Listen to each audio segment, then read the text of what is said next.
नमस्कार दोस्तों, मेरा नाम है जमशेद कमर सिद्दीकी और मैं लेकर आया हूँ कंटेंट प्रोजेक्ट की नई सीरीज आवाज़ें का नया एपिसोड। आपको याद होगा कि पिछले एपिसोड में मैंने जिक्र किया था अली सरदार जाफरी का और बताया था कि कैसे उन्होंने मुंबई में साल 1944 में अपने एक साथी के साथ मिलकर कौमी जंग नाम का एक अखबार निकाला था, जिसने छोटे से ही वक्त में खासा हड़कंप मचा दिया था।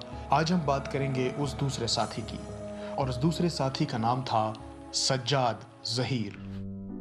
जब हिंदुस्तानी शायरी पूरी तरह सिर्फ महबूबा के रुखसारों और उसकी मुस्कुराहट में उलझी हुई थी, तब लंदन में पढ़ाई करते हुए सज्जाद ज़हीर को एहसास हुआ कि ऐसी तहरीक शुरू करनी चाहिए जिसमें बात सिर्फ हुस्न व इश्क की ना हो, बात मजदूर की हो, किसान की हो, गरीबी की हो।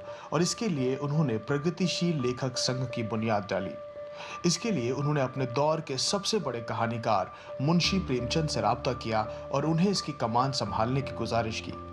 इस संघ का काम लिबरल आवाजों को मुख्य धारा में लाना और लेखकों, कलाकारों, शायरों, चित्रकारों और थिएटर के लोगों को प्रगतिशील कंटेंट बनाने के लिए तैयार करना था।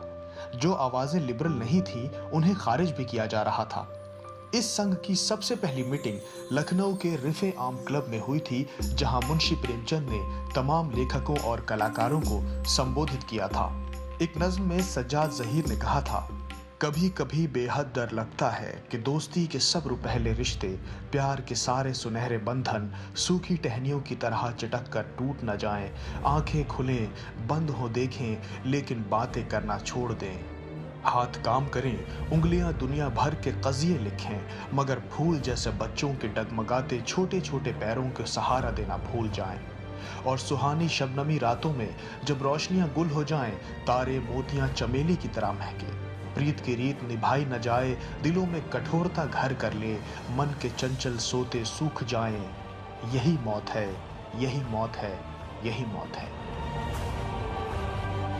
सज्जाद ज़हीर कम्युनिस्ट पार्टी के नेता थे। बाद में जब देश आज़ाद हुआ तो पार्टी के आदेश पर इन्हें पाकिस्तान भेज दिया गया। वहां इन्होंने पार्टी के लिए कुछ काम किया, लेकिन फिर इन्हें सेना के साथ मिलकर तख्ता पलट की साजिश के इल्जाम में जेल हो गई। रावलपिंडी जेल में इन्होंने जिक्र हाफिज और रोशनाई नाम की 2 किताबें भी लिखी।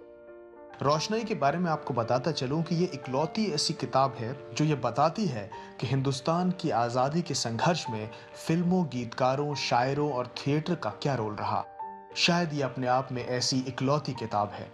सज्जाद ज़हीर को उर्दू अदब इसलिए भी याद रखेगा कि उन्होंने रदीफ और काफिये को तोड़कर आज़ाद नज़्में लिखने की रवायत शुरू की।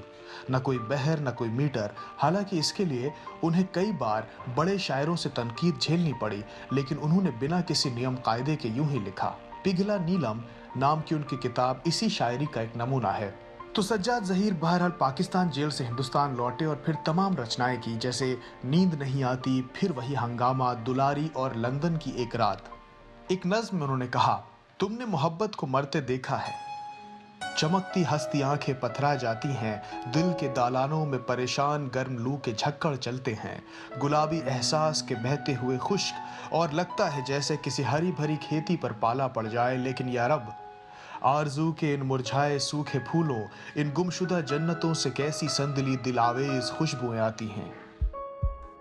सज्जाद ज़हीर को इनके दोस्त बन्ने भाई भी कहते थे।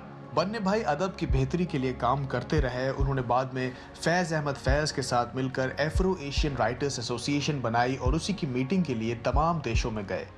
साल 1973 में फैज़ अहमद फैज़ के साथ ही सज्जाद ज़हीर एक बार ताशकंद गए थे, लेकिन 13 सितंबर की उस तारीख को दिल का दौरा पड़ने से सज्जाद ज़हीर का इंतकाल हो गया।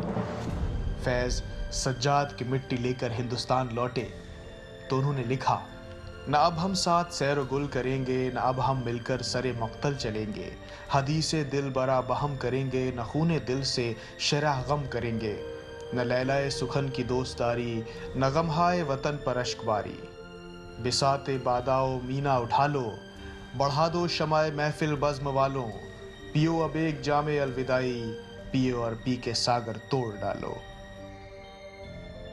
सज्जाद ज़हीर का जाना उर्दू अदब के लिए उतना ही बड़ा खसारा था जितना इनकलाब के लिए। वो आज हमारे बीच नहीं है, लेकिन उनकी कोशिशें और काम आज भी उनकी आवाज़ बनकर हमारे दरमियाँ है। आज के लिए बस इतना ही।